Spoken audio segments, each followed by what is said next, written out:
मैं एक डॉक्टर हूँ, मेरा काम है समाज को अच्छी और सही जानकारी देना। मैं एक डॉक्टर होते हुए खुद वैक्सीनेशन नहीं लगाया, अपने परिवार को वैक्सीनेशन नहीं लगाने दिया, और अपने किसी भी पेशेंट का, जिसने भी मुझसे पूछा वैक्सीन लगाओ या ना लगाओ, मैंने कहा नहीं लगाओ। डंके की चोट पे कहा। इसके लिए मैंने 3 बार फेसबुक लाइव आकर कहा इस बात को। अपने कम से कम तो 500 पोस्ट कोविड वैक्सीनेशन के अगेंस्ट में मैंने लिखा। वैक्सीन जो है वो कोविड रोकने के लिए आया, ये बात सच नहीं है। सच ये है कि कोविड आया वैक्सीनेशन के लिए। ओके, अच्छा। 6 से 8 महीने के बाद आप एक वैक्सीन लेकर आ जाते हैं। जैसे ही पहले दिन वैक्सीन लेकर आया गया तो मैं पहला व्यक्ति था जिन्होंने लिखा कि ये वैक्सीन फ्रॉड है, अच्छा। इसकी सेफ्टी और एफिकेसी इस्टेब्लिश नहीं है और ये फायदे से ज़्यादा नुकसान करेगी। ये सब मैं पहले कहा था।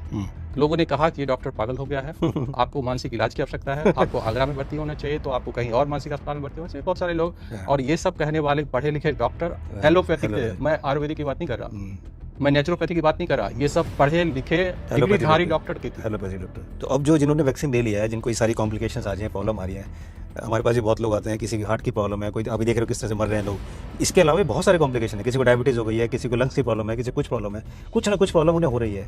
कईयों को ये है कि कई बताते हैं कि जैसे ही ये वैक्सीन लगी उसके बाद ही मुझे डायबिटीज़ हो गया, उसके बाद ही मुझे जॉइंट्स पेन शुरू होंगे, उसके बाद ही मुझे लंग्स प्रॉब्लम होने लगी, उसके बाद ही मुझे ब्रीदिंग प्रॉब्लम होने लगी। तो अब इसका इलाज क्या है, मतलब क्या है इसका सोल्यूशन है? जिसको लग गया वो तो कुछ कर नहीं सकता, अब सोल्यूशन क्या है, कैसे वो उससे बचे, ताकि जो डर बैठ गया है हार्ट अटैक आने का, नाचते गाते जिम करते कूदते फांदते हार्ट अटैक हो रहा है, इसका क्या इलाज है? देखिए, लगवा लिया, आपने तो नहीं लगवाया, जिसने लगवा लिया उसका क्या इलाज है उसका? अगर माता पिता या जान पहचान में कोई किसी के लिए कुछ करता है तो वो समझ में आता है, लेकिन ये जो इंसान लेटे हुए हैं जिनको आप जानते भी नहीं, लेकिन ये इंसान आप लोगों से बहुत प्यार करते हैं और ये आप लोगों की खातिरे अमर अनशन पर हैं। अब जान लेते हैं ये है कौन।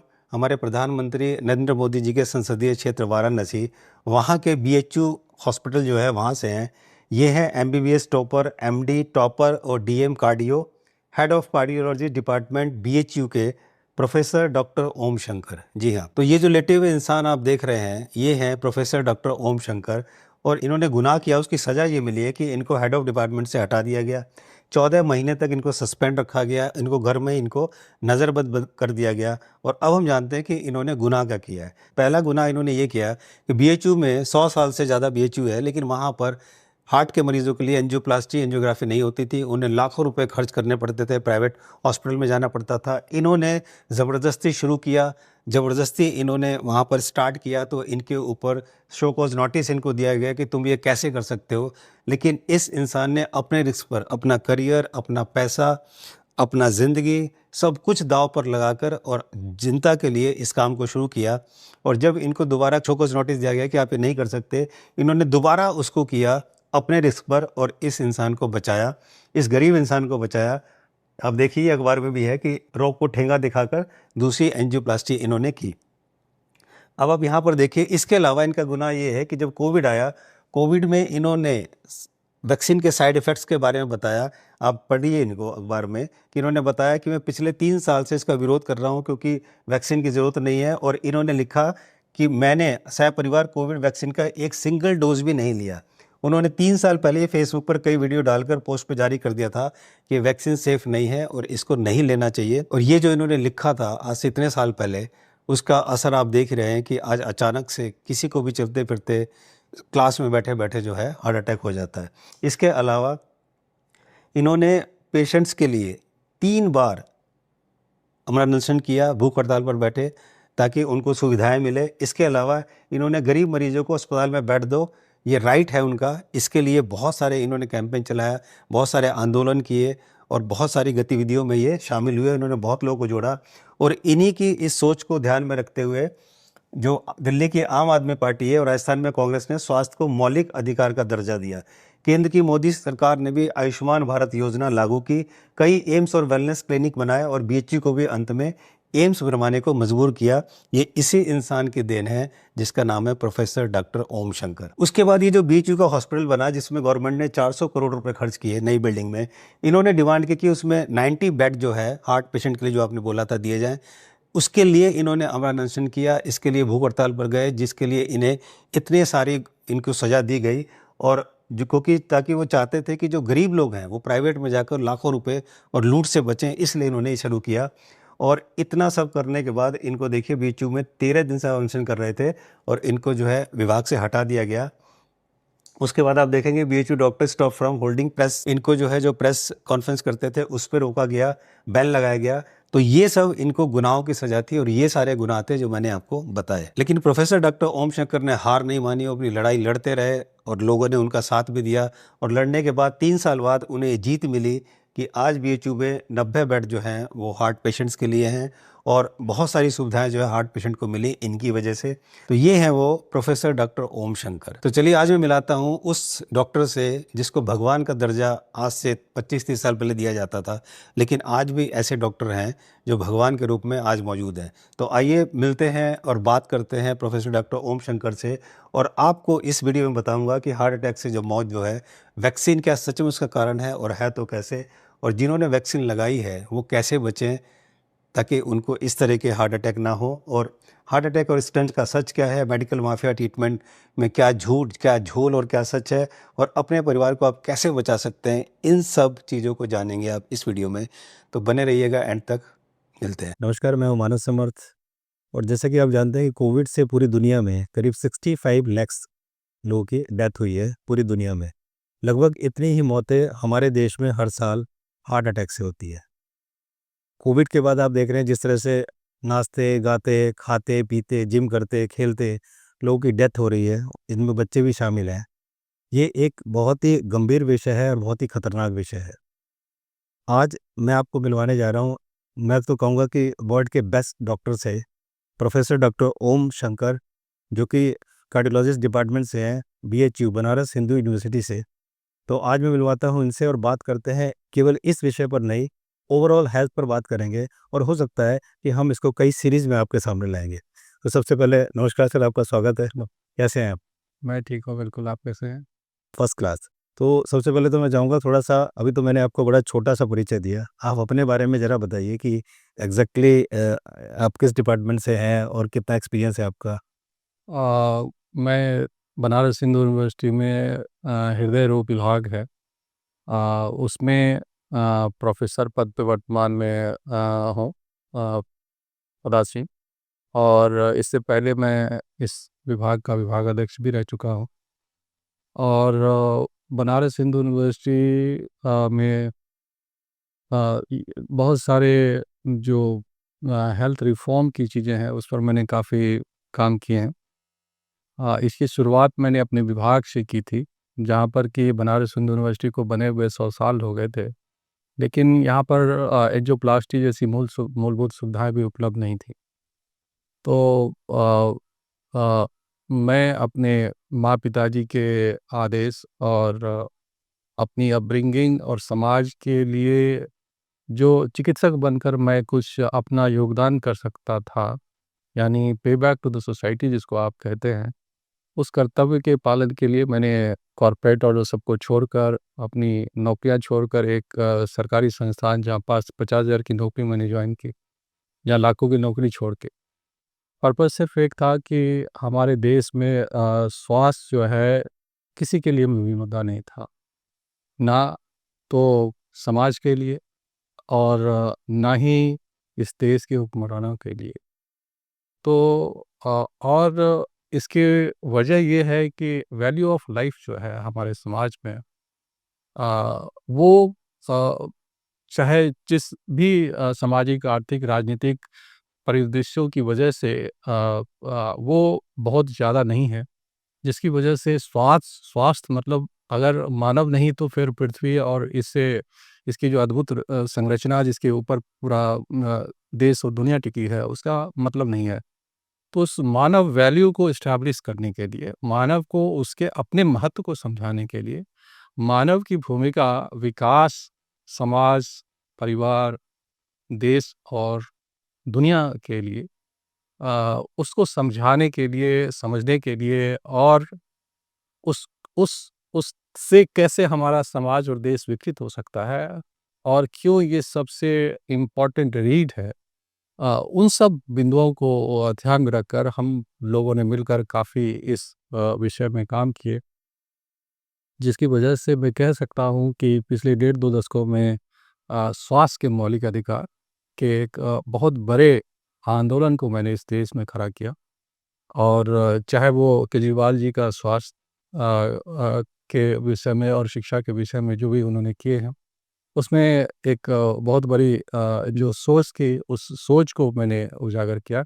चाहे प्रधानमंत्री जी जो स्वास्थ्य के बारे में आयुष्मान भारत योजना, चाहे हाल में मेरे 21 दिन के आंदोलन के बाद जो उन्होंने 70 साल से आयु वर्ग के ज़्यादा लोगों को स्वास्थ्य के मौलिक अधिकार यानी आयुष्मान के अंडर कवर करने की कोशिश की, उसके लिए हम लोग की काफ़ी सारे भूमिकाएँ हैं। तो हमारा एक होलिस्टिक है कि इस देश का हर व्यक्ति स्वस्थ हो और शिक्षित हो। और ऐसा मैं इसलिए कह रहा हूँ क्योंकि विकास जो है वो नदियों के विकास करने से, हवाई जहाज़ के विकास करने से या रेल के विकास करने से या रोड के विकास करने से नहीं होगा। मानव का विकास मानव के विकास से शुरू होगा और मानव की विकास जो है पहले स्वास्थ्य यानी स्वस्थ मन में ही कहते हैं कि स्वस्थ शरीर में ही स्वस्थ मन निवास करता है और जब स्वस्थ मन निवास करेगा तो एक अच्छी शिक्षा ग्रहण कर पाएंगे। और एक अच्छी शिक्षा का मतलब वो है ऐसी शिक्षा जो ये इसलिए किसी चीज़ को सच ना मान लिया जाए क्योंकि वो उनके माँ पिताजी ने कहा है, इसलिए क्योंकि उसको समाज ने के किसी व्यक्ति ने कहा है, इसलिए क्योंकि उसको गुरु ने कहा है या इसलिए किसी को उसको सही नहीं मानना चाहिए क्योंकि कहीं किसी किताबों में पढ़ा है उसने, बल्कि उन सब ज्ञान को एकत्रित करके उस पर तर्क और वितर्क करके वो समझे या सोशल मीडिया या मीडिया और कोई भी जो भी स्रोत है उस पर अर्जित ज्ञान को अपने तार्किक शक्ति के हिसाब से अपने ज्ञान के अन्वेषण से जब उसमें से सत्य और असत्य के बीच में भेद खड़ा कर ले वो और ये समझ ले कि क्या झूठ है और क्या सच है, ये शिक्षा जो है हमारे समाज के हर व्यक्ति को मिले और ये गुणवत्तापूर्ण और समाज शिक्षा की प्रणाली स्वास्थ्य के मौलिक अधिकार और शिक्षा के मौलिक अधिकार इस देश को लागू हो। यही अपनी लड़ाई है क्योंकि होलिस्टिक डेवलपमेंट किसी भी समाज के होलिस्टिक मतलब संपूर्ण विकास तभी संभव होगा जब समाज का हर वर्ग आगे आएगा। ऐसा नहीं कि सिर्फ कुछ लोग विकसित हो जाने से समाज विकसित हो जाएगा। कुछ लोगों को की वजह से अगर आपके देश की अर्थव्यवस्था जो है जैसे 10, 20, 50, 100 पूंजीपति बन जाए और आपकी देश की अर्थव्यवस्था जो है नंबर 1 पे दुनिया में पहुंच जाए, लेकिन बाकी जो 99% है उसको 5 किलो अनाज और 10 किलो अनाज को जिंदा रहना पड़े, तो ये विकास का मॉडल सही नहीं है। विकास का वो एक्सेंट्रिक मॉडल है, फॉल्टी मॉडल है और कुछ लोगों के विकास नहीं। हर मानव एक समान हो, उनके जीवन की वैल्यू एक समान हो, उन सबको एक सम्मान मिले, चाहे वो कोई भी काम करता हो, काम कोई छोटा और बड़ा ना हो।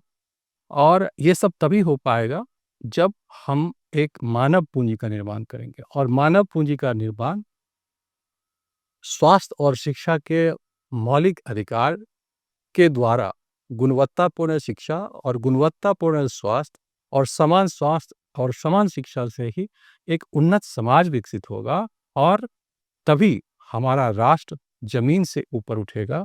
और इसी दिशा में हम लोग काम कर रहे लगातार पिछले 1.5-2 दशकों से और इस पे कुछ सफलताएं मिली है और आगे आंदोलन आज भी जारी है और मूल रूप से यही हम लोग काम कर रहे हैं और यही मेरा छोटा सा परिचय है। जैसे कि आप लोगों ने सुना डॉक्टर ओम शंकर से, इसके अलावा जो मुझे पता चला कि इन्होंने बीएचयू के अंदर मरीजों को फैसिलिटी दिलाने के लिए ही काफ़ी सारे अनशन किए, अपने डिपार्टमेंट के खिलाफ गए, डिपार्टमेंट ने इनके ऊपर बर्खास्त किया, बल्कि इनको काफ़ी महीनों ये बर्खास्त रहे, कई बार ये नज़रबंद रहे। इन सब की क्लिपिंग, इन सब के न्यूज़ ये सब मीडिया में और आपको न्यूज़पेपर में मिल जाएगा, जिनकी कटिंग भी मैं स्क्रीन पर लगा दूंगा, आप उन्हें देखिएगा। इनकी लिंक डिस्क्रिप्शन में दे दूंगा, आप उन्हें पढ़िएगा, क्योंकि आपको ये जानना बहुत ज़रूरी है कि जो आपके अधिकार आपको नहीं मिल रहे हैं, उसके लिए डॉक्टर ओम शंकर और इनके जैसे कितने लोग लड़ाई कर रहे हैं, लेकिन वो आपकी नॉलेज में नहीं है। तो जैसा कि आपने सुना कि डॉक्टर ओम शंकर जो है कार्डियोलॉजिस्ट डिपार्टमेंट से हैं, हार्ट के स्पेशलिस्ट हैं। तो सर आपकी क्या क्वालिफ़िकेशन है और आपने कहाँ से किया है, ये भी हम जानना चाहेंगे?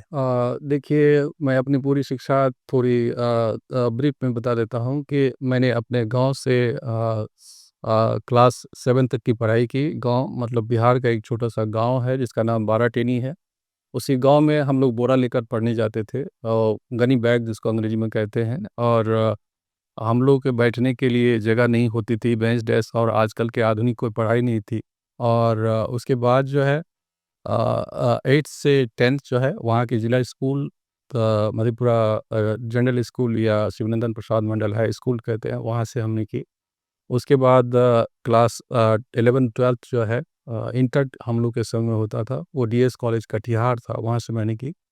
और उसके बाद एमबीबीएस की पढ़ाई की मैंने पहले ही अपने अटेम्प्ट में एमबीबीएस क्लियर किया, और अनुग्रह नारायण भगत मेडिकल कॉलेज गया से मैंने एमबीबीएस की पढ़ाई की।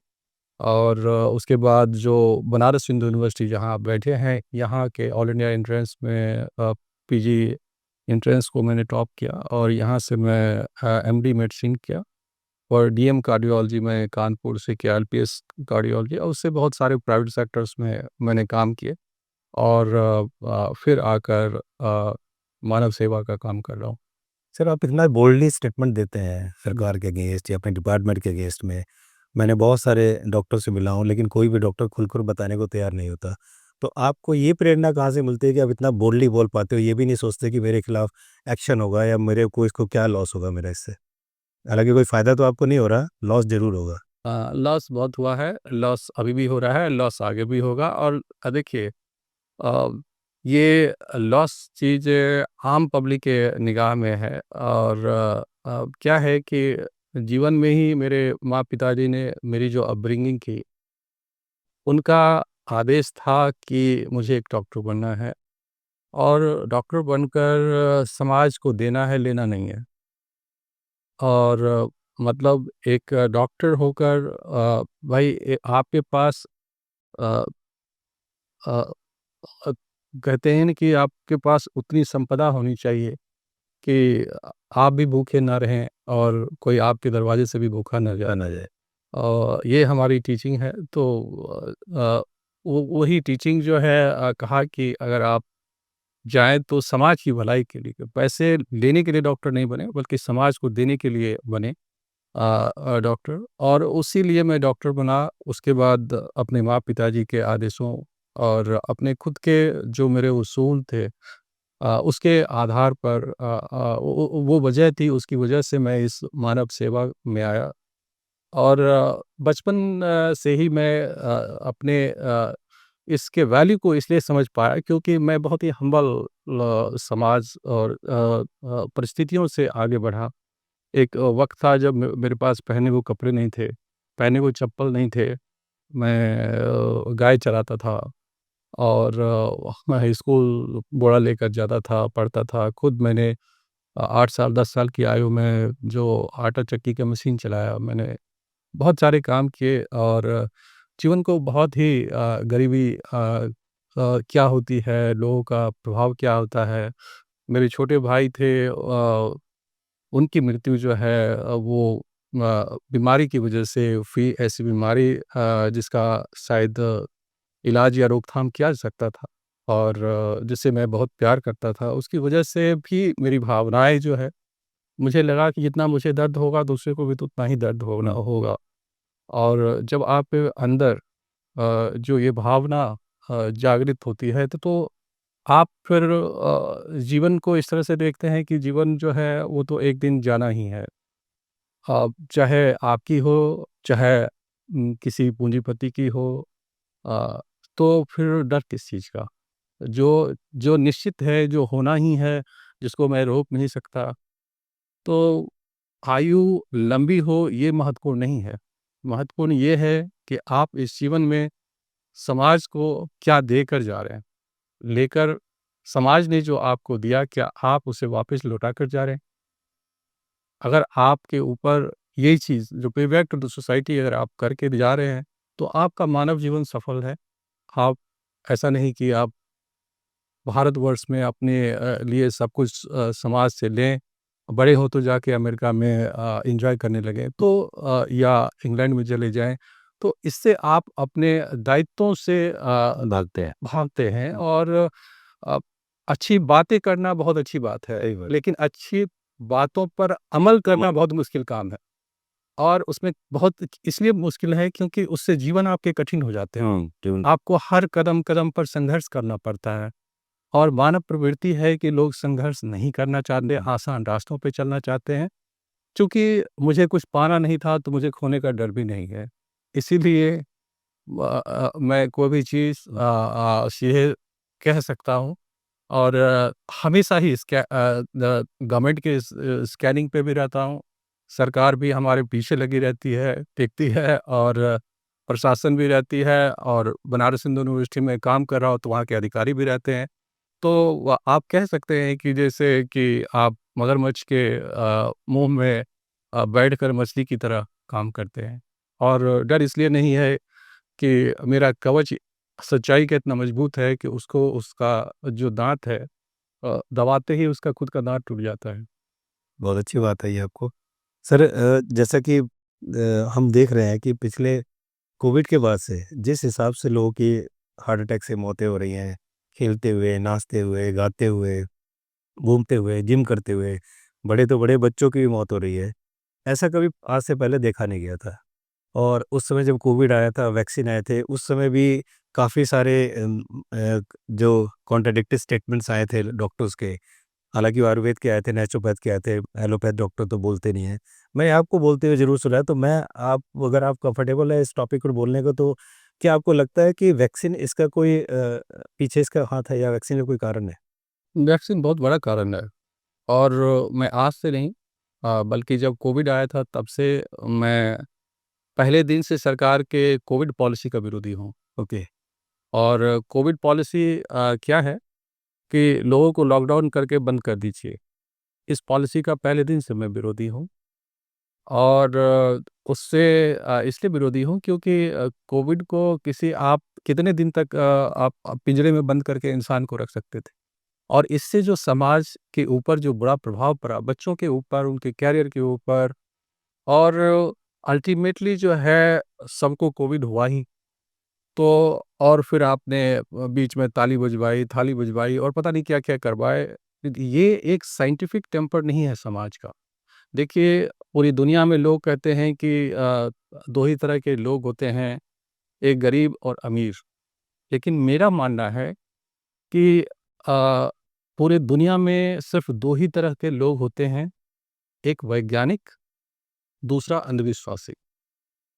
यानी कि those who believe in faith who believes in faith blind faith in something कि किसी चीज को बिना जाने समझे उसमें अंधविश्वास है उनका बिना किसी एविडेंस, बिना किसी साइंस के। साइंस के किसी के कहने किसी के सुनने इसलिए मैंने शुरुआत में ही कही थी किसी बात को इसलिए नहीं माने कि किसी बड़े ने कहा है या किसी शिक्षक ने कहा है या कहीं पर आप पढ़े हैं क्योंकि लिखने वाला भी बेईमान हो सकता है बोलने वालों को सही ज्ञान नहीं हो तो आपको गलत ज्ञान दिया जा सकता है और आपको भरमाने के लिए आपको मानसिक रूप से गुलाम बनाने के लिए ही के लिए भी ज्ञान परोसी जा सकती है जो आजकल तो आपने खुलकर देखा होगा मीडिया और सोशल मीडिया और हर जगह से कैसे कंट्रोल किया जा सकता है मतलब कि आपके थॉट यानी फ्री विल जिसको आप कहते हैं वो आपका फ्री विल नहीं है क्योंकि आप कंट्रोल हैं आप प्रेजुडिस्ड हैं क्योंकि आपके दिमाग में पहले से ही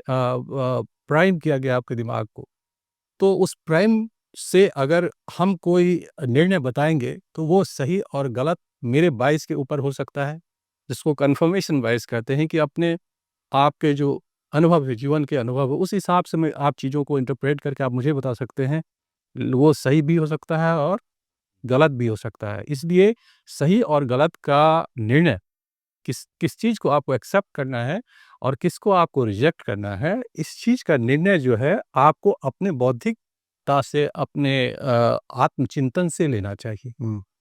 और यही बात है जो अभी कोविड के टाइम में जो मैं असली बात जो बता रहा था, तो बहुत सारी झूठ फैलाई गई और उस झूठ में वही कि मतलब अंधविश्वास फैलाया गया उसके साथ में और लोगों को डराया गया और सच से अवगत नहीं कराया गया। सच्चाई ये थी कि जब कोविड आया, तो उसको रोकने के लिए सरकार किसी भी सरकार की पूरी दुनिया में मतलब कोई भी चीज़ें अब उपलब्ध नहीं थे उसके पास। और उसके बाद क्या हुआ कि 6-8 महीने बीतने के बाद यानी पहला वेव आया और वो जो भी ठीक हुआ, वो या तो सिम्प्टोमेटिक ट्रीटमेंट से यानी बुखार आया, उसको आपने दे दिया, क्रोसिन दे दिया या नहीं दिया, जो भी कोई भी आपने बुखार कम करने की दवा दे दी उनको। उसी तरह से एक सिम्प्टोमेटिक सपोर्टिव ट्रीटमेंट दी और शरीर खुद से बीमारी से लड़ा और उस बीमारी को हरा दिया। उस बीमारी को जो लोग हराने में अक्षम रहे, उनकी जानें चली गई। यानी जो कहते हैं ना survival of the fittest driving की थ्योरी है, तो जो फिट थे वो रह गए, जो अनफिट थे उनकी मृत्यु हो गई पूरी दुनिया में उस पहले वेव के अंदर। और ये वेव महत्वपूर्ण क्यों है, अपने आप से कंट्रोल हो गया, इसलिए इम्पोर्टेंट है क्योंकि यहाँ पर कोविड को हराने वाला आपकी इम्यूनिटी थी, जिसको हम नेचुरल इम्यूनिटी कहते हैं। और इसको आप first dose of Covid vaccine मान सकते हैं। First dose of Covid vaccine. उसके बाद क्या हुआ, इसके 6-8 महीने के बाद फिर दूसरा सबसे डेडलीस्ट वेव आया, जिसको डेल्टा वेव से पूरी दुनिया जानती है। और डेल्टा वेव भी आया, उस समय भी हमारे पास कोई वैक्सीन नहीं था, पूरी दुनिया में किसी के पास भी कोई वैक्सीन नहीं था। और डेल्टा वेव आया और ये तो उससे भी ज़्यादा तांडव मचाए और पूरे दुनिया में इससे मतलब लाखों लोग मरे। उन जितनी भी स्वास्थ्य व्यवस्थाएं हैं सबको चरमरा कर रख दिया इस पूरे इस वेव ने। और ये वेव, इस वेव में भी सर्वाइवल ऑफ द फिटेस्ट और आपकी नेचुरल इम्यूनिटी, जिसकी अपनी अपनी इम्यूनिटी जिसकी मजबूत थी, वो इससे लड़के उसको हरा दिए और वो बच गए। और जो उसके फिट नहीं थे, उनकी इम्यूनिटी मजबूत नहीं थी, वो उसमें सकम्ब कर गए, उनकी मृत्यु हो गई। तो इसको आप first dose, booster dose of Covid vaccination मान सकते हैं। तो ये सर वैक्सीन लगाया अभी आ रहा हूँ मैं। तो पहला मैंने कहा कि पहला जो नेचुरल इम्यूनिटी आई, हाँ वो फर्स्ट डोज ऑफ वैक्सीनेशन थे। जो सेकेंड डेल्टा वेव आया, ये फर्स्ट बूस्टर डोज था जो नेचर ने ऑटोमेटिक दे जो दिया। नेचर ने दिया। हाँ, तो उसको अब आगे की जरूरत नहीं थी लगाने की। अब आप समझ ले, हाँ देखिए, आप उसके बाद 6 से 8 महीने के बाद आप एक वैक्सीन लेकर आ जाते हैं। जैसे ही पहले दिन वैक्सीन लेकर आया गया, तो मैं पहला व्यक्ति था जिन्होंने लिखा कि ये वैक्सीन फ्रॉड है, इसकी सेफ्टी और एफिकेसी एस्टैब्लिश नहीं है और ये फायदे से ज़्यादा नुकसान करेगी। ये सब मैं पहले कहा था। तो लोगों ने कहा कि ये डॉक्टर पागल हो गया है, आपको मानसिक इलाज की आवश्यकता है, आपको आगरा में भर्ती होना चाहिए, तो आपको कहीं और मानसिक अस्पताल में भर्ती होना चाहिए। बहुत सारे लोग, और ये सब कहने वाले पढ़े लिखे डॉक्टर एलोपैथिक, मैं आयुर्वेदिक की बात नहीं कर रहा, मैं नेचुरोपैथी की बात नहीं कर रहा, ये सब पढ़े लिखे डिग्रीधारी डॉक्टर के थे, एलोपैथी डॉक्टर। और मैं जो कह रहा था, मेरे पीछे ये ऐसा मैं भावनाओं से नहीं कह रहा था, इसके पीछे 2 लॉजिकल आर्गुमेंट्स थे। जो मैंने कहा कि कोई भी चीज़ को मैं अपने लॉजिक के आधार पर अपनी आर्गुमेंट को पेश करता हूँ। इसके पीछे लॉजिक मेरा क्या था, वो मैंने आपको आधी बताई, आधी बता रहा हूँ। पहली चीज़ है, ये वैक्सीनेशन किसी भी इंसान में तब दी जाती है जब कोई बीमारी हुई नहीं है, मतलब कोई बीमारी आई नहीं है किसी समाज में, किसी व्यक्ति में, तब आप वैक्सीनेशन देते हैं प्रिवेंट करने के लिए। जैसे हम बच्चों को क्या करते हैं, पोलियो का टीका लगवाते हैं, तो उस समय बच्चों को पोलियो नहीं हुआ था, पोलियो होने के पहले देते। ठीक बात है। उस समय अगर आपको टीबी नहीं हुआ है, तभी हम टीबी से रोकथाम के लिए बीसीजी आपको लगाते हैं वैक्सीनेशन। जब आपको मिजल्स, मम्प्स, रूबेला का नहीं हुआ है कोई भी इन्फेक्शन, तभी हम लगाते हैं। यानी कि 2 चीज़ों में बहुत ही नैतिक रूप से फ़र्क है। एक प्रिवेंटिव ट्रीटमेंट, दूसरा curative treatment. Okay. Preventive treatment is a vaccination, curative treatment is a medical medicine. तो यहाँ प्रिवेंटिव है, यानी कि जो बीमारी अभी हुआ नहीं है, उसको होने से रोकना है।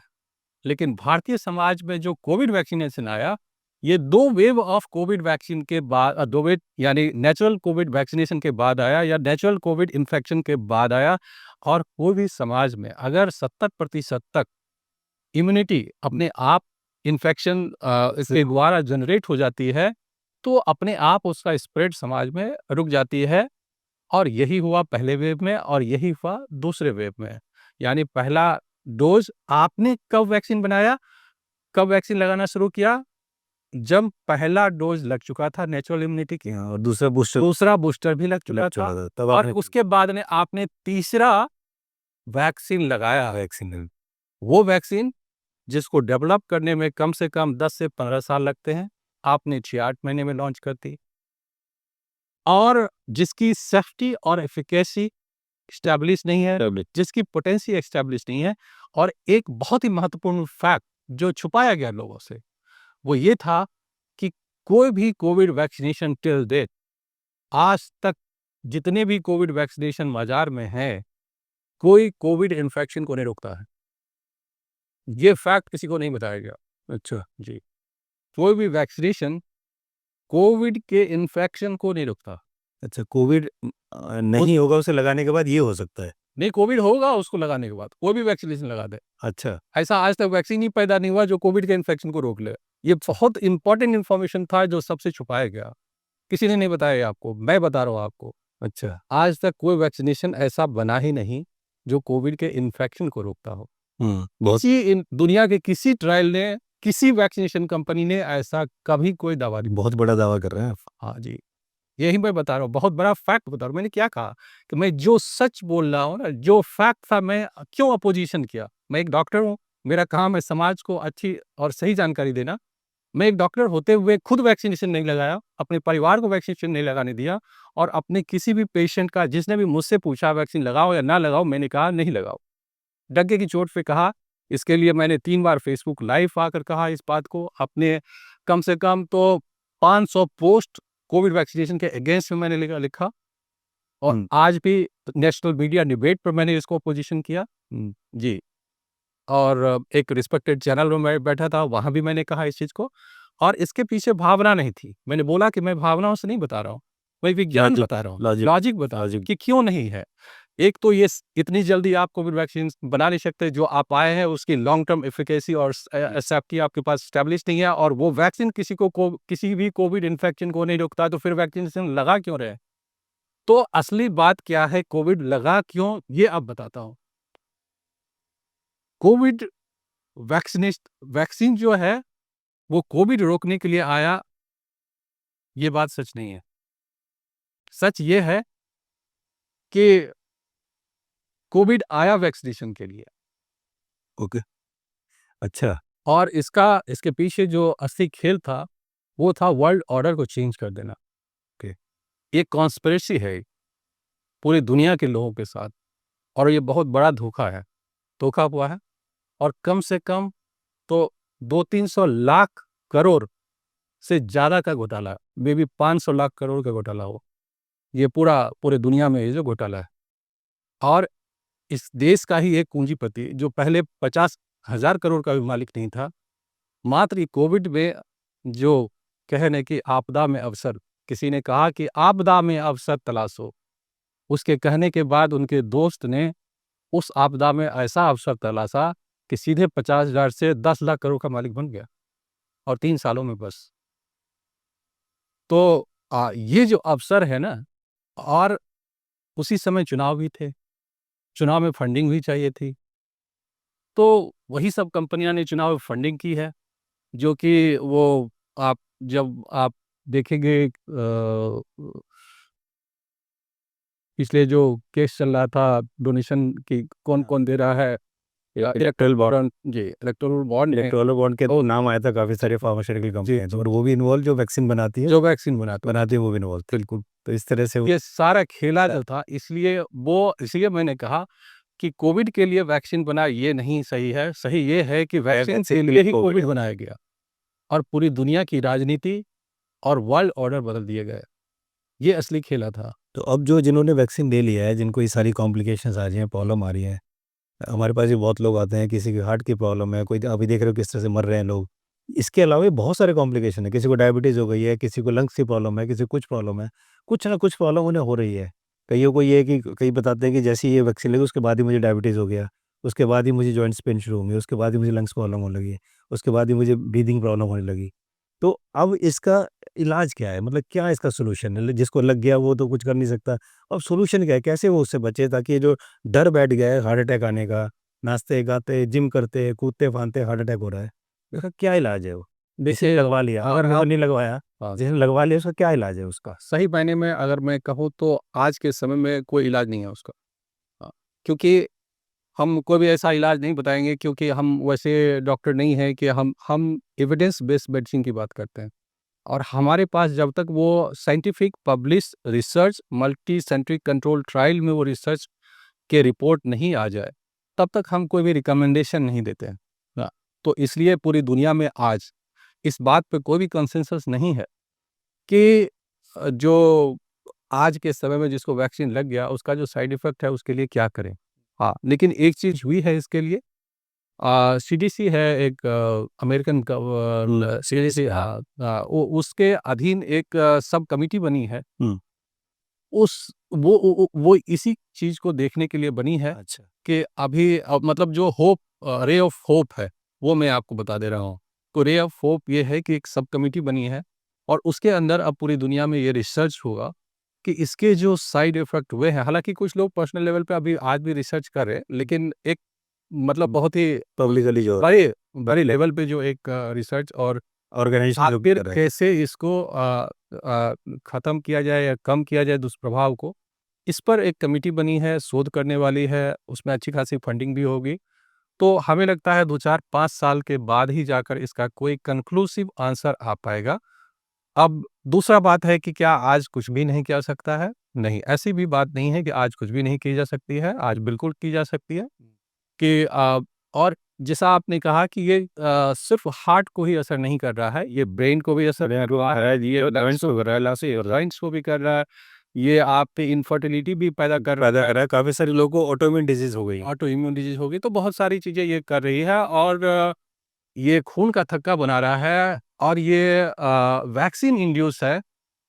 य इसमें भी अब कोई कन्फ्यूज़न नहीं रहा है क्योंकि कंपनी ने खुद खुद ही हाँ, यूके में कोर्ट में हाँ, ऑन रिकॉर्ड एक्सेप्ट किया, स्वीकार कर लिया है। स्वीकार तो अब मेरी बात जो मैं इतने पहले से कह रहा था, साइंटिफिक ढंग से ये प्रूवन हो चुका है। मैं कोई अब हवा में तीर वाली चीज़ें नहीं रही है।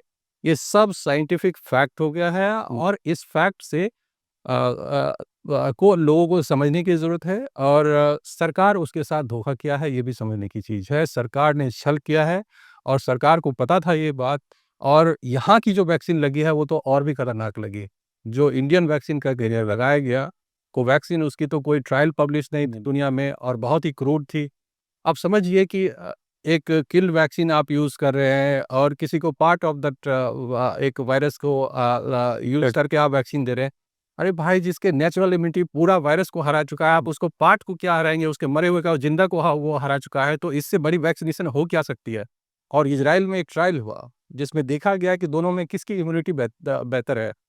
तो पाया कि 6 से 26 गुना ज़्यादा इम्यूनिटी, नेचुरल इम्यूनिटी ज़्यादा मजबूत है। ज़्यादा मजबूत है। हाँ। ये इज़राइल में एक ट्रायल हुआ कि वैक्सीन इंड्यूस इम्यूनिटी और नेचुरल इम्यूनिटी में कौन मजबूत है? तो वैक्सीन इंड्यूस इम्यूनिटी से नेचुरल इम्यूनिटी 6 से 26 गुने ज़्यादा मजबूत पाई गई। तो हमारे देश में या पूरी दुनिया में तो कोविड को हरा चुका था वो। तो वैक्सीन तो सिर्फ़ पैसे जनरेट करने के लिए, पूंजीपतियों को मजबूत करने के लिए, अमीरों को अमीर बनाने के लिए, गरीबों का शोषण करने के लिए, देश की संपदाओं को लूटने के लिए और सत्ता स्थापित करने के लिए ये की गई थी। तो अब सवाल ये आता है सर जो लग चुकी है जिसको तो तो क्या हाँ, क्या क्या क्या करें वो? हाँ, वो क्या करे? ताकि उनका रिस्क कम हो? उसमें 2 तरह की चीज़ें हैं कि हम लोग कुछ रेगुलर टेस्ट कर सकते हैं अपने आप में अगर हमको कोई सिम्पटम्स है तो। अच्छा, अगर कुछ सिम्पटम हो रहा है जैसे आपने कहा ना कि किसी की साँस फूल रही है या किसी की सीने में दर्द हो रही है या किसी के कुछ और जॉइंट पेन हो रहा है या लेथार्जिक फीलिंग हो रहा है, इसको लॉन्ग कोविड कहते हैं। तो उसके अगर किसी भी तरह पहले आपको कोविड हुआ है और इस तरह के सिम्पटम आ रहे हैं, तो एक तो डॉक्टर के पास जाना चाहिए। अपनी स्टोरी बताना चाहिए कि कोविड टाइम में हमें क्या हुआ था। ऐसा नहीं कि खाली सीवियर कोविड में ही हो रहा है, वो माइल्ड कोविड वाले को भी हो रहा है। तो इस तरह की चीज़ें अगर आपको हो रहा है तो इसको प्रॉपर्ली थॉरोली एग्जामिन किया जाना चाहिए। एक सेट ऑफ टेस्ट होता है, वो डॉक्टर्स सेट ऑफ टेस्ट करके देखेंगे आपको कि आपके अंदर जो है किस तरह के चीज़ें चल रही है, क्या हार्ट के भी लिए टेस्ट होता है, रूटीन टेस्ट होता है, वो सब चीज़ें करके देखेंगे कि क्या उसमें कोई गड़बड़ी है। तो उसके हिसाब से उन पर उसकी देख रेख, या मतलब कहने का मतलब कोई भी तकलीफ को आप नेग्लेक्ट नहीं करें और डॉक्टरी सलाह लें, उनके अंदर जाकर उसकी पूरी जांच कराएं, अपने आप को स्कैन कराएं और फिर देखें अगर उसमें कुछ भी चीज़ें पाई जाती है उसको अवॉइड नहीं करके उसको प्रॉपर ट्रीटमेंट लें। हुँ। ये कहूँगा मैं। एक सर ये प्रॉब्लम ये आती है जो आपने कहा कि टेस्ट कराना, मेरा खुद का पर्सनल एक्सपीरियंस भी है, बाकी पेशेंट भी सब बताते ही हैं, सब कुछ जानते हैं कि आज आज के ज़माने में ना किसी डॉक्टर पे विश्वास नहीं रह गया है। ठीक है? पहले डॉक्टर को भगवान समझा जाता था, आज किसी कोई दिक्कत होती है तो एक विश्वास के साथ नहीं जाता पेशेंट डॉक्टर के पास। वो जाना इसलिए नहीं चाहता कि पता नहीं वो क्या-क्या बता देगा। वो होता गैस का दर्द है और पता लगा उसे क्या-क्या बता दिया, तेरे हार्ट में प्रॉब्लम है, स्टेंट डालना है, ये करना है, वो करना है, वो डरता है। तो एक पेशेंट या कोई भी एक आम इंसान उसे कैसे पता लगे कि कौन-सा डॉक्टर ठीक है, कौन-सा डॉक्टर गलत है, उसे क्या करना चाहिए? मतलब सारे कन्फ्यूज़न तो इस बात पे है कि अच्छा डॉक्टर कैसे मिलेगा? देखिए, एक बहुत बड़ा सवाल है ये अपने आप में। ये तो वैसे तो आपके सवाल का जवाब देना बहुत मुश्किल है, लेकिन फिर भी एक बचपन में मेरे फ़ोरफ़ादर और जो एक कहावत कहते थे हुँ। कि जो भी आदमी मीठा बोलता है उससे थोड़ा सतर्क रहिए। अच्छा, अगर कोई कड़वा बोलता है तो समझिए कि यही सही आदमी है। हाँ, कोई कड़वा डॉक्टर मिल जाए, समझिए कि ये सही बोल रहा है। और मीठा-मीठा जो बोल रहा है, वो आपके लिए नहीं, अपने नंबर्स को टैली कर रहा है, क्योंकि वो कॉर्पोरेट में काम कर रहा है। उसकी सैलरी अगर 5 लाख है, तो कॉर्पोरेट 5 लाख तभी देगा जब 25 लाख रुपया कॉर्पोरेट को फ़ायदा होगा। और वो कॉर्पोरेट के लिए काम कर रहा है वो। कॉर्पोरेट को लाभ पहुँचाने के लिए काम कर रहा है, तो वो कभी भी सही सलाह नहीं दे सकता। और कॉर्पोरेट सेटअप में काम करने वाले लोग 99.99% जो है ईमानदारी से कोई भी इम्पार्शियल, मतलब बिना कन्फर्मिटी वाइज़ करेगा, अपने दिमाग में कुछ है, अपने नहीं कर हाँ, कुछ परिस्थितिजन्य चीज़ों को लेकर ही, यानी खुद के एक्जिस्टेंस को देखते हुए ही आपको वो सलाह देंगे कि मैं कैसे बचा रहा हूँ, मेरी सैलरी, मेरी नौकरी, मेरे बीवी-बच्चे कैसे बेहतर रहे। उसके आधार पे ही डॉक्टरी कर रहे होते हैं, तो वो आपको शायद मतलब इम्पार्शियल जवाब नहीं दे पाएँगे। तो दूसरा है कि गवर्नमेंट इंस्टीट्यूशन में जो कड़वा डॉक्टर हो, उसमें भी मीठा और कड़वा डॉक्टर होंगे। जो कड़वा डॉक्टर है उसको ढूँढिए, शायद वहाँ से कुछ ईमानदार गवर्नमेंट में।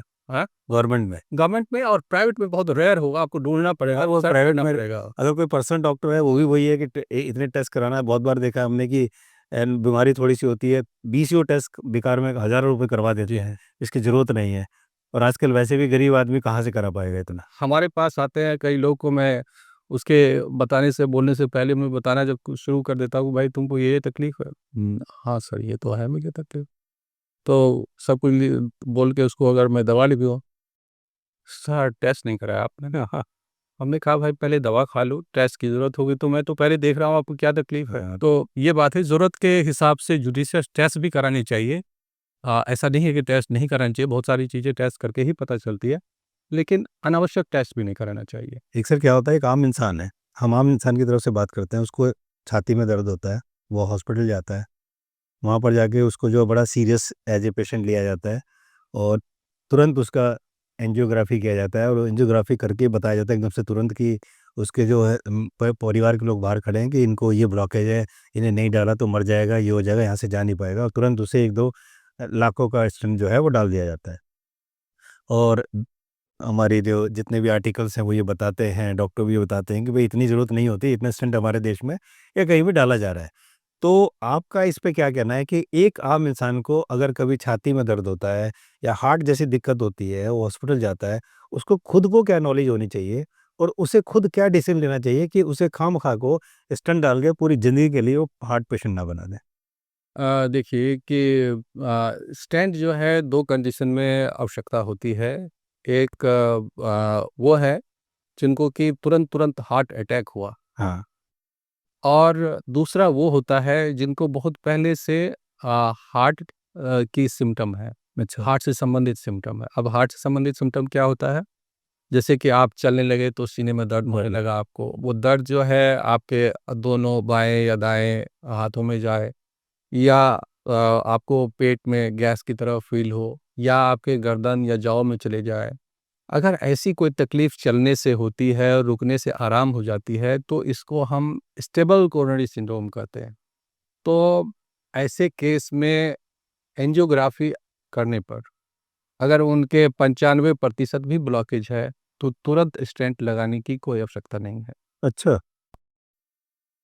उसको सोच समझ के आप सेकेंड ओपिनियन, थर्ड ओपिनियन लेके अपनी इंटरवेंशन कर सकते हैं। अगर 95% भी है तो? 99% है तब भी। अच्छा। जी, हुँ। क्योंकि आपको पता नहीं कि वो कितने दिन से है। अच्छा। क्योंकि वो तो चलने से हो रहा है, रुकने से हो रहा है। कई बार 100% भी है, ऐसे भी है। 99 क्या 100% भी है पहले से ही आपको। तो आपके लिए ऑलरेडी नेचुरल कोलैटरल्स डेवलप हो जाता है और वो आपको प्रोटेक्ट किया रहता है। तो उस केस में पूरी दुनिया में अभी तक जितने भी स्टडीज़ हुए हैं, बहुत सारे लाखों लाख मरीज़ के ऊपर ट्रायल्स हुए हैं और सभी ट्रायल्स ने एक ही चीज़ कंक्लूड किया है कि medical treatment is better than coronary stent. Okay. जी। तो यानी एक कि तो स्टेंट लगाने की नौबत कब आती है? हाँ, जैसे अब ये है कि अब मान लीजिए कि मतलब मौत में तो अंतर नहीं आएगा, लेकिन क्वालिटी ऑफ लाइफ में चेंज होगा। जैसे अब मान लीजिए मैं 5-10 कदम चल रहा हूँ, इसमें भी मुझे दर्द होने लग रहा। अब मेरी ज़िंदगी मुश्किल हो गई है, जीना मुश्किल हो गया है, बाथरूम, लैट्रिन नहीं जा सकता हूँ मैं, तो मेरे पास अब कोई विकल्प नहीं है। उसमें जान तुरंत नहीं जाएगी आपकी। इसलिए आपके पास सोचने समझने का टाइम है, वो सोच समझ के आराम से फैसला लें। डॉक्टर के डराने से 90%, 95% इस पर बिल्कुल परसेंटेज पे ना जाएँ, उससे कुछ नहीं होना है। ठीक है, percentage will not tell you कि इससे कितनी प्रोबेबिलिटी ऑफ डेथ है। परसेंटेज से मतलब नहीं। परसेंटेज से क्रोनिक कंडीशन इससे आपको यानी लंबे समय से जो बीमारी चल रही है, उससे आपको डेथ का कोई रिलेशनशिप नहीं है। ठीक है। अब दूसरी बात जो है कि एक्यूट कंडीशन यानी तुरंत हार्ट अटैक हुआ, यानी आपको अचानक से बहुत ज़ोर का, जैसे नाचते-खेलते जो आप बता रहे हो या चलते-फिरते जिनको पहले कोई तकलीफ़ नहीं थी, पहली बार तकलीफ़ हो रही है और वो अचानक से उसी तरह का सीने में दर्द, पसीना, घबराहट, चक्कर, बेहोशी आने लगे। अगर ऐसे कंडीशन में जाकर आपको खून की नलियों में ब्लॉकेज पाई जाती है, अगर ये तकलीफ़ होने के बाद आपको फ़ौरन डॉक्टर के पास जाना चाहिए और इस समय अगर डॉक्टर कहता है कि आपको कई सारे स्टेंट लगाने हैं, तो कम से कम 1 स्टेंट ज़रूर लगाना चाहिए। अच्छा। जिस जिस हार्ट की नली की वजह से वो हार्ट अटैक आपको हुआ, तो उसको कल्प्रिट लीजन रिवास्कुलाइजेशन कहते हैं। जिस खून की नली को में तुरंत बंद होने से ये आपको तकलीफ अटैक हुई है, हाँ। अटैक आई है, उस खून की नली को ज़रूर चालू करवा लेना चाहिए। अगर 3 घंटे के अंदर आप किसी अस्पताल में दर्द होने से जाते हैं, तो ये जो तुरंत स्टेंट लगाने वाला है, इसके आउटकम बहुत-बहुत अच्छे हैं इसको और इससे आपका हार्ट डैमेज होने से बच जाता है। बच जाता है और आप बिल्कुल नॉर्मल की तरह हो जाते हैं और लॉन्ग टर्म आउटकम इसके बहुत अच्छे हैं और इस कंडीशन में मोर्टेलिटी बेनिफिट है, यानी कि ये यहाँ 12 घंटे अंदर अगर किसी को आप छल्ले लगा रहे हैं, तो इसमें दवाई बनाम अगर आप देखेंगे कि छल्ले कौन बेटर है, तो डेफ़िनेटली इसमें छल्ले बेटर हैं। इसमें दवाइयाँ बेटर नहीं हैं, स्टेंट बेटर है। स्टेंट बेटर है। तो इसलिए आपके पास क्लियर कट आप मैंने समझा दिया आपको कि कौन से हाँ, कितना का भी बताया एज़ मिनिमम एज़ पॉसिबल। हुँ, हुँ। और जे as short and as minimum as possible. जितना छोटा से छोटा स्टेंट लग सके और जितना कम से कम स्टेंट लग सके, दैट इज़ बेटर। एक और अहम सवाल है जो सबसे पहले तो थैंक यू आपका कि आप इतना बोल्डली खुल के बोल रहे हैं। बहुत मुश्किल है, मैंने तो देखा नहीं किसी डॉक्टर को जो इतना बोल्डली या इतना ओपन, क्योंकि ये एक पेशेंट को, एक आम आदमी को जानना बड़ा ज़रूरी है। क्योंकि मुझे ऐसा लगता है कि अगर एक आम इंसान को कुछ नॉलेज हो जाए ना हेल्थ के बारे में या बॉडी के बारे में, तो शायद वो लुटने से बच भी सकता है। देखिए, मैं इतना बोल्डली इसलिए कह रहा हूँ कि मैं पहले भी बता चुका कि जीवन और मौत जो है, वो तो सच्चाई है। वो आज नहीं कल मेरी और हर की जानी ही आएगी। वो 5 साल बाद जाएगी या 50 साल बाद, आई डोंट नो। मरना तो सबको है, लेकिन आपने अगर धोखा देकर किसी को झूठ बोलकर और किसी के साथ विश्वासघात करके अपनी जीवन को जिया है, तो शायद मैं अपने उस शिक्षा, अपने माँ-बाप, अपने संस्कार के साथ मैंने न्याय नहीं किया। और समाज के साथ जिसने मुझे इतना कुछ दिया जिससे कि मैं ₹450 में अपनी एडमिशन लेके डॉक्टरी की पढ़ाई शुरू कर दी थी, और जो कि आज 4 करोड़ में, 2 करोड़ में पढ़ाई हो रही है, तो मैं उसके साथ अन्याय कर रहा हूँ। तो मेरा काम है जिस समाज के टैक्स पेयर्स के पैसे से मैं पढ़ा हूँ, उसको अपने ज्ञान से पे बैक करूँ और सच बताऊँ। क्योंकि दूसरा सच क्या है कि हमारे समाज में ज़्यादातर लोग गरीब हैं, और अगर मेरी जानकारी से वो गलत ट्रैप से बच जाते हैं और अपने आप को लुटवा कर गरीब होने से बच जाते हैं। लाखों करोड़ों को अगर मेरे कहने से ये रिकॉर्डिंग आज कल मैं रहूं ना रहूं, ये रिकॉर्डिंग तो रहेगी, हमेशा रहेगी। और रिकॉर्डिंग देखकर भी अगर लोग सुनकर भी समझ जाए और किसी को ज्ञान, सही ज्ञान प्राप्त हो जाए, और उसमें लाखों करोड़ों लोगों की अगर उसे जान बच जाए, तो ऐसा हज़ारों लाखों जीवन लेकर क्या फ़ायदा? एक छोटी जीवन ही उसके लिए काफ़ी है। तो ये सच लोगों को जानना बहुत ज़रूरी है, और ये भी समझना है कि जो धंधा है, उस धंधे के फंदे में नहीं पड़ना है, सच को समझना है। और आज जो है भूत, भगवान और डर, ये 3 चीज़ें हैं जिस पर पूरी सत्ता आजकल चल रही है, पूरा देश चल रहा है। और हमारा समाज जो है, जब तक ये भूत भूत और भूतकाल, ये हम सारे इतिहास से ही लड़ रहे हैं। हमने क्या किया, भविष्य में क्या करना चाहिए देश के उत्थान के लिए, उस पर बात नहीं करते हैं। वो क्या कर गए हाँ, हम देख रहे हैं। मतलब हम जो कर गए जिसे बदला नहीं जा सकता, वो क्यों किए, ये क्यों किए? अरे हमने क्या किया ये नहीं बताते। हमने अभी तक आपको क्या करके दिया, हमको क्या-क्या करना चाहिए जो हमने नहीं किया। यानी जो हमारे हाथ में है जिस चीज़ का बदलाव, उसकी बात नहीं करते। हम इतिहास की बात करते हैं जिसको हम बदल नहीं सकते, और इतिहास में भावनाओं की बात करते हैं, और उसमें एक-दूसरे को डराते हैं।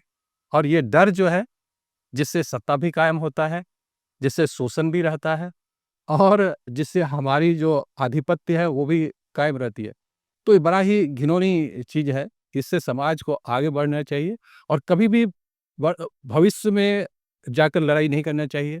कभी भी जैसे आज क्या होता है कि 1947 में जो, अब 2047 में जो है, 45 में जाकर जो ये भारत कैसा होगा, आज का भारत कैसा है और क्यों नहीं है वो, इसके बारे में सोचना है। स्वास्थ्य और शिक्षा के बजट क्यों कम हो रहे हैं हर साल ब साल, इस पर बात सोचना है कि भाई 2023-24 में अ जो है स्वास्थ्य का जीडीपी का रेशियो देखेंगे तो 1.9 था।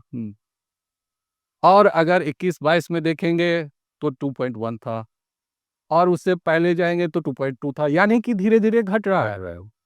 ये घटाव नहीं होना चाहिए, बड़ा बढ़ना चाहिए। ये बढ़ना चाहिए। जिस तरह से जीडीपी पॉपुलेशन आप बढ़ रही है, बीमारियाँ बढ़ रही हैं। तो भाई आप कह रहे हैं कि हम विकास पुरुष हैं, हमको विकास करना है, और विकास जो है उनके 2 पैर हैं। पूरी दुनिया का विकास सिर्फ 2 पैरों पे टिका है। एक पैर शिक्षा, और दूसरा स्वास्थ्य। पूरी दुनिया का विकास इसी पर टिका है, और आप इस दोनों ही पैर को काट के कह रहे हैं कि मैं तो 100 मीटर की जो रेस है, तुरंत मैं 5 सेकंड में दौड़ लूँगा। तो इस पे बड़ा धोखा है। समाज को इस सच को समझना होगा कि विकास जो है एयरपोर्ट के विकास से नहीं होगा, रेल के विकास से नहीं होगा, रोड के विकास से नहीं होगा। सबसे पहले विकास जिसका करना है मनुष्य के विकास से शुरू होगा, और मनुष्य का विकास स्वास्थ्य और शिक्षा से होगा, और स्वास्थ्य और शिक्षा के लिए मौलिक अधिकार के रूप में इसको एक्सेप्ट करना होगा। उसमें बजट एलोकेशन को बढ़ाना होगा। स्कूलों को बंद न करके लोगों को अंधभक्त नहीं बनाना होगा, बल्कि उसमें ज्ञान की ज्वाला जलानी होगी। उनको सही रास्ता दिखाना होगा, उनके स्वास्थ्य के बारे में, भविष्य के बारे में, एक नए भारत के निर्माण के लिए, एक अच्छे मानव के लिए, मानव पूंजी के लिए, अच्छे डॉक्टर के लिए, अच्छे चिंतक के लिए, अच्छे वैज्ञानिक तैयार करने के लिए काम करना पड़ेगा। तब समाज जो है आगे की तरफ प्रोग्रेस करेगा। तो आपने अभी सुना डॉक्टर साहब को कि कितने सारे जो भी क्वेश्चन थे, ऐसे मिथ थे, ऐसी जो कि गलत भ्रांतियाँ थी, वो काफ़ी क्लियर कर दिया, और आगे भी ये करते रहेंगे। ये सीरीज़ चलती रहेगी, हमेशा-हमेशा के लिए हम आपके लिए इंटरव्यू लाते रहेंगे। और जो भी आप देख रहे हैं इंटरव्यू, अगर आपके जो भी क्वेश्चन है, आप डॉक्टर साहब से जो भी क्वेश्चन आप पूछना चाहते हैं, कमेंट सेक्शन में जाइए, अपने क्वेश्चन लिखिए। नेक्स्ट एपिसोड में हम आपके क्वेश्चन का जवाब ज़रूर डॉक्टर साहब से लेंगे। और चलते-चलते मैं आपसे ये जानना चाहता हूँ कि अभी तो बहुत सारे क्वेश्चंस हैं जो आगे आते रहेंगे, कि जैसे आप जानते ही हैं कि आप हार्ट के सर्जन हैं, हार्ट के प्रोफ़ेसर हैं, तो आप जो हैं क्या ऐसा काम करें लोग जिससे हार्ट की बीमारी ना हो, हार्ट अटैक से ना मरें, जो कि बहुत तेज़ी से फैल रहा है और अब तो बच्चों की भी डेथ होने लगी है हार्ट से। तो ऐसा क्या करे एक आम जनता जिससे उसे हार्ट की प्रॉब्लम ना हो? हाँ, देखिए वो आपने चलते-चलते सबसे महत्वपूर्ण सवाल पूछा है।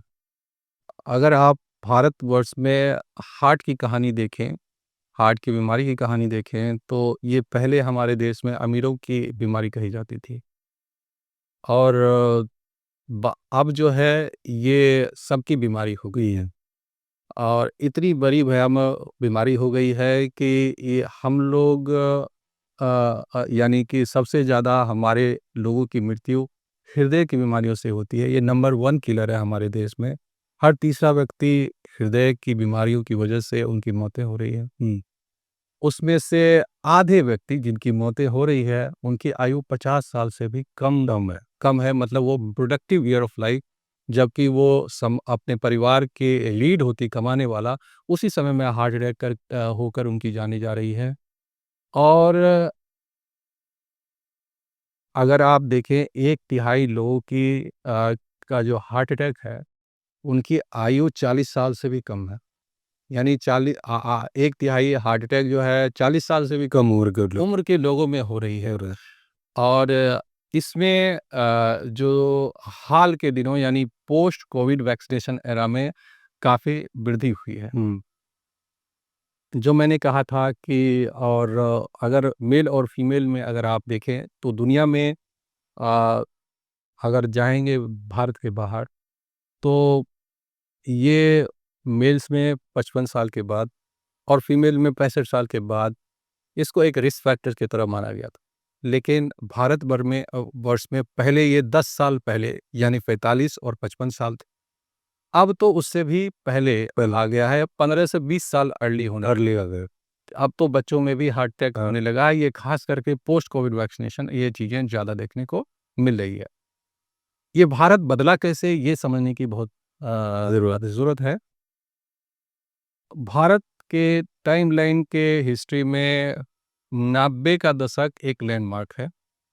90 के सब पहले का समाज और 90 के दशक के बाद का समाज कॉन्ट्रास्ट रूप से अलग हो गया। और ये अलग क्यों हुआ? क्योंकि हमारे जीवन में मशीन ने प्रवेश कर गया। यानी जो उदारवाद, पूंजीवाद, हाँ, और लिबरलाइजेशन, ग्लोबलाइजेशन, ये जो चीज़ें आई, ये हमारे समाज में जो लेकर आई, अ, आर्थिक कितना सुधार हुआ उसका तो नहीं पता, लेकिन नुकसान शारीरिक कितना हुआ, स्वास्थ्य का प्रति क्या-क्या नुकसान हुआ, वो मैं दृष्टि से बताना चाहता हूँ। आज ऑर्गेनिक खेती की बात कर रहा, 90 के दशक से पहले भारत देश में सिर्फ ऑर्गेनिक खेती ही होते थे।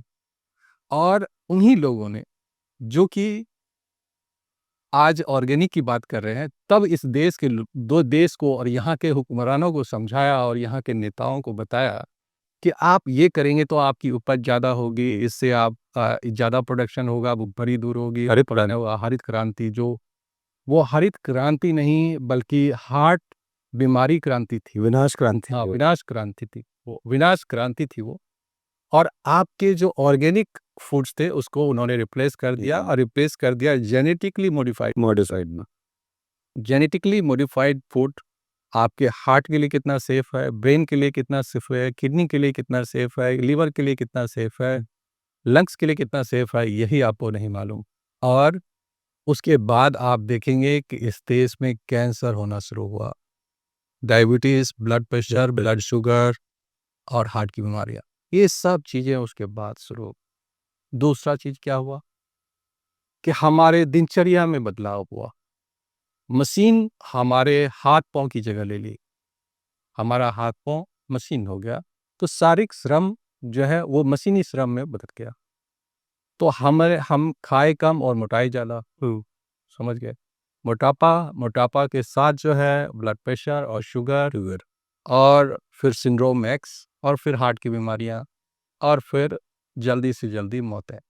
ये दूसरी परेशानी पैदा हुई। तीसरी क्या हुआ कि व्यापारिक हो गए हम। पहले मानवीय थे, अब हम व्यापारी हो गए। तो व्यापारी हो गए तो हर चीज़ में लाभ और नुकसान की दृष्टि से ही हमने देखना शुरू किया। तो हमने लाभ कमाने के लिए क्या किया? मिलावट शुरू किया। अब जो दूध पहले हमें शुद्ध मिलता था, उसमें यूरिया और केमिकल और वो मिलने लगा। आप कोल्ड ड्रिंक्स जो शुद्ध पानी पीते थे, उसमें भी प्रिजर्वेटिव है। जो कोल्ड ड्रिंक्स है, उसमें भी प्रिजर्वेटिव्स है।